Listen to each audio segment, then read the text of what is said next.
जय श्री कृष्णा दोस्तों दुनिया में सभी लोग हर रोज कोई ना कोई पाप करते ही हैं, लेकिन वे स्वयं ये कभी नहीं सोचते कि वो पाप ही है। ऐसे में सवाल उठता है कि आखिर इस संसार में सबसे बड़ा पापी कौन है, स्त्री या पुरुष? तो दोस्तों, आज हम इस कहानी के माध्यम से आपको यही बताने जा रहे हैं, तो वीडियो को बिना स्किप किए अंत तक बने रहें। एक बार की बात है, किसी देश में एक राजा रहता था। वो और उनकी रानी दोनों ही भोलेनाथ के बहुत बड़े भक्त थे। उन्होंने अपने महल में तोता मैना का एक जोड़ा पाल रखा था और उन्हें एक ही पिंजरे में रखा था। अब ये तो सभी को पता है कि मियाँ बीबी में एक ना एक दिन लड़ाई जरूर होती है, तो काफी समय बीत चुका था। एक दिन मैना तोते से कहती है कि मैंने मान लिया है कि यह पुरुष बड़े पापी होते हैं, ये बहुत ही बड़े धोखेबाज होते हैं, मौका मिलने पर यह कुछ भी कर सकते हैं। मैना की बात सुनकर तोता बोला, तू तो रहने ही दे, पुरुष उतने पाप नहीं कर सकता जितने पाप स्त्रियां करती हैं। जितनी धोखेबाज स्त्रियां होती है, उतना धोखेबाज तो कोई होता ही नहीं है। इनसे बड़ा पापी इस दुनिया में कोई नहीं होता। यह किसी की भी हत्या कर देती है। जिसके बाद तोता और मैना में लड़ाई होने लगी कि दुनिया में सबसे बड़ा पापी कौन है। सारा दृश्य देखने के बाद राजा ने पूछा, तुम दोनों क्यों लड़ रहे हो? किस बात पर तुम दोनों विवाद कर रहे हो? मैना ने उत्तर देते हुए कहा, यह मान नहीं रहा है कि दुनिया में सबसे बड़ा पापी पुरुष होता है। फिर तोते ने कहा कि मैं कैसे मान जाऊं, क्योंकि सबसे बड़ी पापी स्त्रियां होती है। राजा ने दोनों से कहा, तुम किस कारण से ऐसा कह रहे हो? तब मैना ने उदाहरण देते हुए कहा कि एक गांव में एक सेठ जी थे। वो बड़े ही धनवान थे और उनका जो बेटा था वो बहुत ज़्यादा बिगड़ैल किस्म का इंसान था। सेठ जी का लड़का इतना जुआ खेलता था कि सेठ ये बात सोचते सोचते एक दिन स्वर्ग सिधार गए। जब पिता जिंदा थे तो वह थोड़ा थोड़ा जुआ खेलता था, लेकिन पिता की मृत्यु के बाद वह मुक्त हो गया और आराम से दिन रात केवल जुआ खेलने में लगा रहता, जिसका परिणाम ये हुआ, जुए में सब कुछ हार गया। फिर वह लौटकर अपने गांव नहीं आया और किसी दूसरे गांव चला गया, जहां वो एक सेठ के घर जा पहुंचा और उसने कहा कि थोड़ा सा जल मिलेगा। जब सेठ ने उससे पूछा कि तुम कहां से आए हो, क्या करते हो, जिसके उत्तर में लड़के ने कहा, मैं व्यापारी हूँ और जहाज से जा रहा था। व्यापार करने में मेरा सामान समुद्र में डूब गया, तो आप मेरी कुछ मदद कर देते तो अच्छा होता।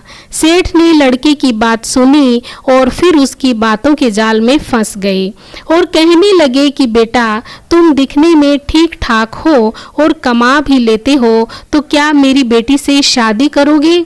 ये बात सुनकर लड़का खुश हो जाता है और शादी के लिए हामी भर देता है, जिसके बाद दोनों का विवाह हो जाता है और सेठ अपनी बेटी को खूब सारा धन देकर विदा कर देता है। अब इस लड़के को तो केवल धन के लिए विवाह करना था, जो वो कर लेता है। विवाह के बाद वो लोग जा रहे होते हैं तो रास्ते में एक जंगल पड़ता है। तब वह लड़का अपनी पत्नी से कहता है कि देखो, हम लोग जंगल से गुजर रहे हैं, तो कोई भी चोर तुम्हारे जेवर चुरा सकता है, तो ऐसा करो कि तुम अपने सारे जेवर उतार के मुझे दे दो। अब उसकी पत्नी ने उस पर भरोसा करके अपने सारे जेवर अपने पति को दे दिए। देती भी कैसे नहीं, क्योंकि वो उसका पति था। जिसके बाद उस लड़के ने अपनी पत्नी के जेवर एक कपड़े में रखकर अपनी कमर में बांध लिए। उसके बाद सभी एक जगह आराम करने के लिए रुके।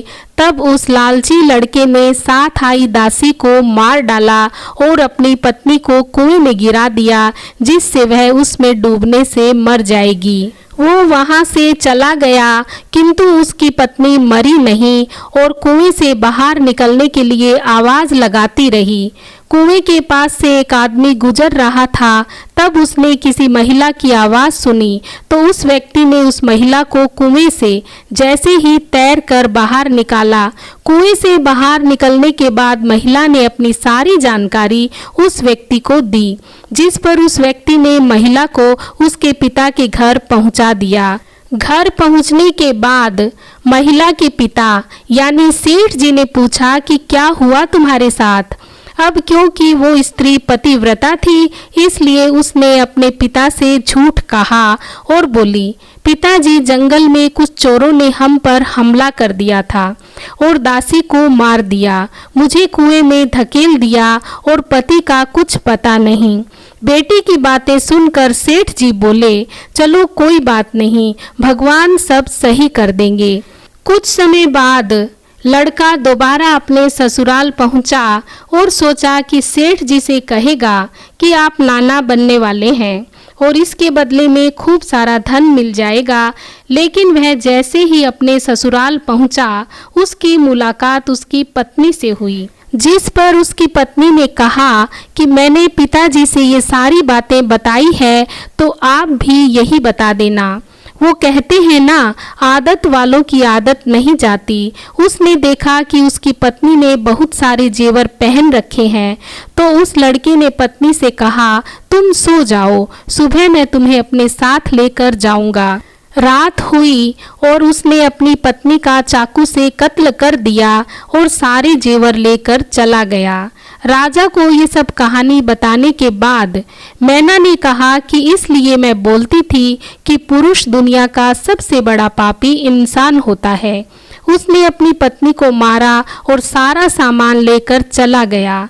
मैना की ये बातें सुनकर तोते ने भी राजा को एक कहानी सुनाई, जिसमें उसने स्त्री के चरित्र को लेकर बात की थी। दोनों की बात सुनने के बाद राजा बोले, इस बात का उत्तर मैं देता हूँ कि कौन सबसे बड़ा पापी है। राजा आगे बताते हैं कि जिस इंसान की सोच उसके स्तर से नीचे गिर जाती है, वह इंसान पापी होता है, फिर वो भला पुरुष हो या स्त्री, क्योंकि इंसान पाप करने से पहले यह नहीं सोचता कि वह स्त्री है या पुरुष, उसे पाप करना चाहिए या नहीं।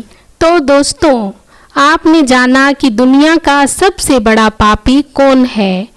दोस्तों, आपको वीडियो पसंद आया हो तो कमेंट बॉक्स में लिखकर ज़रूर बताइए।